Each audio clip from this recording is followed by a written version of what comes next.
Just a thought once again.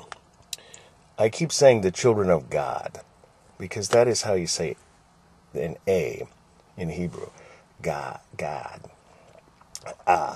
Canaan instead of Canaan. Canaan. That's how we'd say it in English. K-A-A-A. Gad. But in Hebrew, A is pronounced like an Ah. So God. So actually, it's interesting because it just made me realize something. Because I keep saying the children of God, and I'm thinking people probably listening without looking at it going, God, children of God. Well, it made me think. Somebody just wrote on my, one of the videos from the New Testament, they said, who in the world is Noe? N-O-E. And I wrote back and I said, well, the King James translators were very faithful to the language that they were translating from. So, of course, in the Old Testament, it's Noah, N-O-A-H. In the New Testament, it's N-O-E.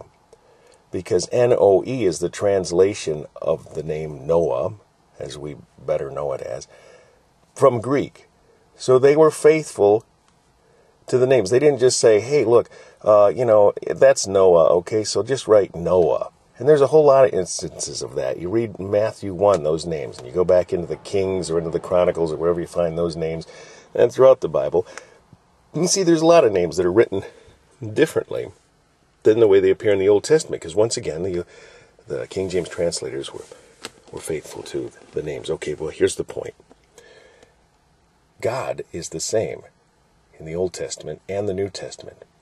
God, if I guess we were to say it in a Hebrewish kind of way, God. And it's the same in the Old Testament and in the New Testament. They were faithful to the way it was written in both the Hebrew and the Greek once again. And it's the same. You don't need to use the other forms of God's name to feel more spiritual or to think you're more spiritual. God, G-O-D, is the name. And that's that.